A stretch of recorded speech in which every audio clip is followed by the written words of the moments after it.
হয়েছে? এত চেঁচামেচি কিসের? পাত্রপক্ষ রওনা হয়ে গেছে বাবা। হ্যাঁ, অনন্যা ফেরেনি। ফোন ধরছি, ফোন ধরছে না, উল্টো আবার কেটে দিচ্ছে। অত উতলা আবার কি আছে? ওরা এলে একটু গল্প সল্প করি, অত তৈরি কেউ না। হ্যাঁ, যাও, যার তোমাদের কাজ কাজ করো, তোমার বাজার।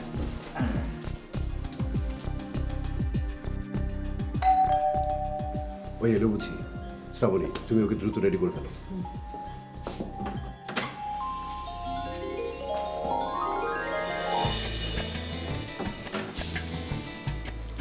বাহ, কি সুন্দর ঘ্রাণ বের হয়েছে। কি ব্যাপার ভাবি, আজকে কি তোমাদের ম্যারেজ ডে নাকি? না, আজ তো তোমাদের ম্যারেজ ডে না। তাহলে কি ব্যাপার?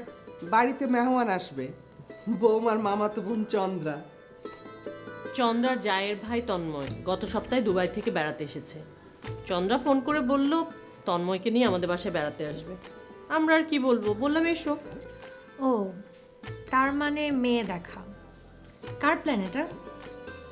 ভাবির? ভাইয়ার?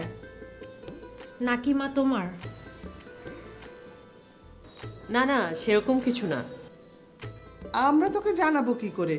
আমরাই তো জানলাম কিছুক্ষণ আগে। তুই টিউশনিতে বেরোলি, তারপরে চন্দ্রা ফোন করলো। খুব ভালো কথা। এখন আমাকে কি করতে হবে ভাবি বলো তো? কোনের সাজে সাজবো নাকি ক্যাজুয়াল ড্রেসে? আফটার অল তোমার মামাতো বোনের জায়ের ভাই।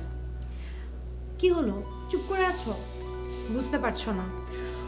একটা কাজ করো, যে কোনো একটা আঙুল ধরো।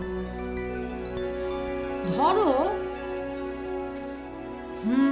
তার মানে সেজে গুজে যেতে হবে। চলো ভাবি, শাড়িটারি বের করো, আমাকে সাজিয়ে দাও। আমার তো অত ভালো শাড়ি নেই। আমি কয়েকটা শাড়ি আগেই বের করে রেখেছিলাম। তুমি এক কাজ করো, রুমে যাও, ফ্রেশ হও, আমি শাড়ি নিয়ে এসেছি। কি বলেছিলাম না সন্ধ্যার আগেই ফিরে আসবে? তোমরা তো টেনশন করছিলে। আমি তোকে চিনি, জন্ম থেকে চিনি। আমার মেয়ে না, খুব ভালো চিনি ওকে আমি।